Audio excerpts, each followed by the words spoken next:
10 15 15 2 ونص 15 ونص. تقولي بكم الملوخيه؟ انا ممكن لسه بقول ده في المخيم غير في نص الله يخليك. عادي بتنجان 12 بعد بتنجان ب 12 والرومي ب 12. هو ليه غلي كده؟ كلها غالية.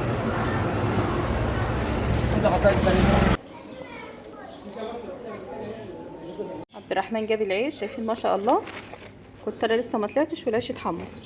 حبايب قلبي عاملين ايه؟ صباح الخير عليكم وعلى الجميع. النهارده نزلت السوق جبت طلبات، عبد الرحمن راح جاب العيش من الفرن. جبت علبه زبادي، هعمل بقى خلطه حلوه قوي هتعجبكم، هقول لكم عليها مش دلوقتي. وجبت نص كيلو لبن عشان بحب اشرب شاي بلبن انا وملك وماما. جبت 3 كيلو طماطم، شايفين ما شاء الله طماطم حلوه قوي. ال 3 كيلو ب 10 جنيه. وجبت خيار اهو طب 10 جنيه. جبت كيلو ونص ب 15. وجبت ليمون علشان مش كان عندي خالص، فجبت نص كيلو. النص كيلو ب 10 جنيه. وجبت اللبن السلطه، الست بتجيبه لنا، دي بتيجي كل خميس.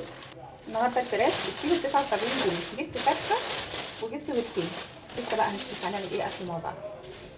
دايما لما نيجي ننقع الفراخ مهم جدا لازم ننقعها كويس علشان ما يبقاش فيها زفره لما تيجي تاكل. دول مثلا فرخه ونص، هحط عليهم معلقتين من الملح بسم الله، وبحط خل في كل حبه كده، يعني ايه ربع كوبايه خل.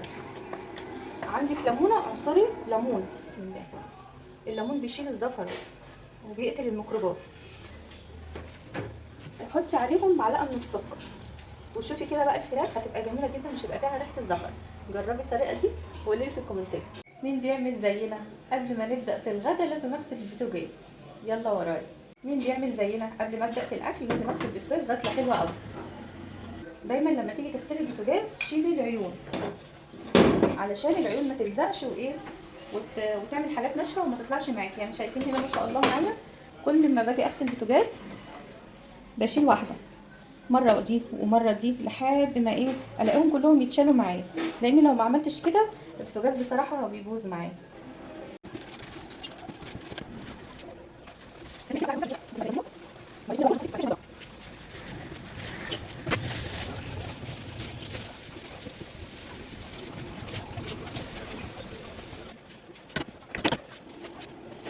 دايما نرتب الدنيا من حوالينا علشان نعرف نعمل كل اللي ورانا. هجهز الخلطه بتاعت الفراخ المشويه اللي دايما بعملها على طول. معايا بصلايه وجزرايه وواحده من الطماطم. خلاص جهزتهم وقطعتهم حتت صغيره هحطهم في الخلاط. نجيب بقى التوابل. هحط معلقه من الصويا صوص، مفيش صويا صوص هنحط معلقتين خل. هحط معلقه عسل صغيره، مفيش عسل هنحط معلقه صغننه من السكر، تدي طعم حلو قوي الفراخ المشويه. هحط معلقه صغيره من الفلفل الاسود علشان الزفر. الملح ربع معلقه وحسب الاحتياج في الاخر دوقيها. هحط ربع كوبايه من الزيت او 4 معالق كبار. دي توابل فراخ بنجيبها من عند العطار، فيها كل التوابل، بتبقى ناشفه كده، تحطيها في الخلاط يعني قيمه معلقه صغيره، بتدي طعم الفراخ يعني اطعم من الفراخ المشويه اللي بتجيبيها من بره. هحط علبه من الزبادي بسم الله، لسه جايبه ب 10 جنيه تاني بسم الله. بحط معلقه عشان مش عندي كركم، بس هو المفروض نحط معلقه من الكركم. خلاص كده خلصناها، هناخد الحاجات الخطيره دي وهنحطها على طول في الخلاط. بصوا بقى بجد هتعجبكم جدا، الريحه ما شاء الله قلب ريحه المطبخ. خلاص كده شطفت الفراخ شطفه كويسه بسم الله الرحمن الرحيم. شايفين بقى بسم الله ما شاء الله.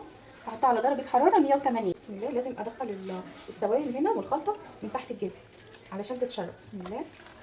وبعد كده هدخلها الفرن على طول، مش هسيبها تتنقع ولا اي حاجه، ومش هغطيها كمان بورق فويل. نقلب برضو الصدر بسم الله. وخلاص بقى كده ايه هدخلها الفرن على طول وهوريها لكم ان شاء الله بعد ما تستوي ان شاء الله. هعمل صينيه بطاطس ني في ني جنب الفراخ المشويه. دايما لما نيجي نقطع بطاطس للصينيه اللي بنعملها ني في ني نقطعها الشرايح تكون رقيقه، يعني ولا تخينه قوي ولا رفيعه قوي، علشان البطاطس بتاعتك تطلع مستويه وحلوه طعمها حلو، لانها لما تبقى تخينه زياده عن اللازم مش بتستوي معاكي كويس. هشوفهم بقى شطفه كويسه عشان اطلع كل النشا اللي موجوده في البطاطس. هجيب الصينيه اللي هعمل فيها البطاطس احط بصلتين كبار ومقطعهم شرايح. احط نص معلقه من الملح صغير، احط فلفل اسمر ربع معلقه، يبقى ده كيلو من الطماطم بصلتين كبار بحط عليهم ربع معلقه من الملح وبحط ربع معلقه من الفلفل الاسمر. الخلطه دي حلوه قوي، توم بالفلفل باخد ايه نص معلقه كده.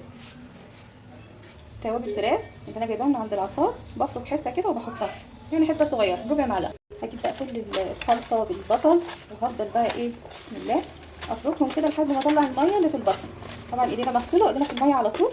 مش بحب اشتغل بالجوانت، مش بحب البسه بصراحه، بحب اشتغل كل حاجه بايدي. بسم الله. هبتدي بقى ايه الطماطم هقطعها دلوقتي. هجيب البصل مع البطاطس وهتبلهم ايه مع بعض. خلاص كده هحط 3 معلقه كده من البابريكا واتبلهم مع بعض. الكيلو بطاطس بحط له نص كيلو من الطماطم، اقطعهم حتت صغيره واضربهم في الخلاط مع معلقه سمنه او معلقه زيت المتوفر عندي.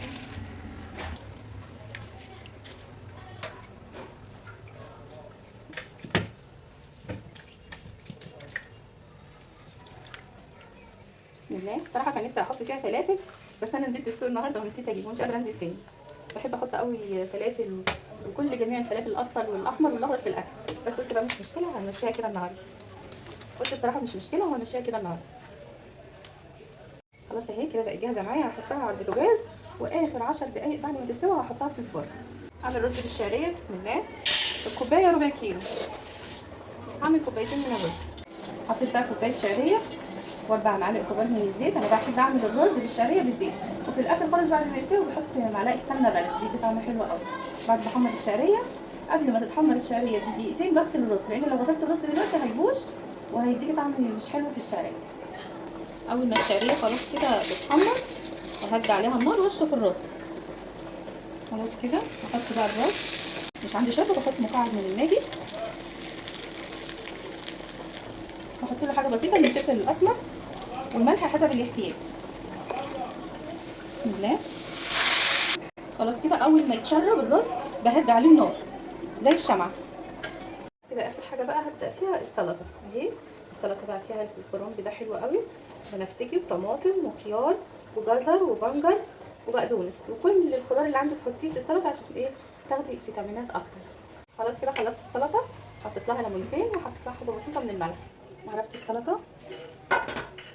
الفراخ المشويه لما خلصت ما شاء الله منتهى الجمال واستوت وبقت جميله.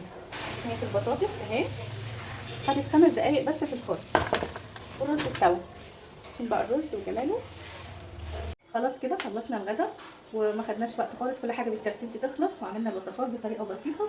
واتمنى ان انتوا تتابعوني وتخشوا تعملوا اشتراك ولايك وتدعموني. باي باي.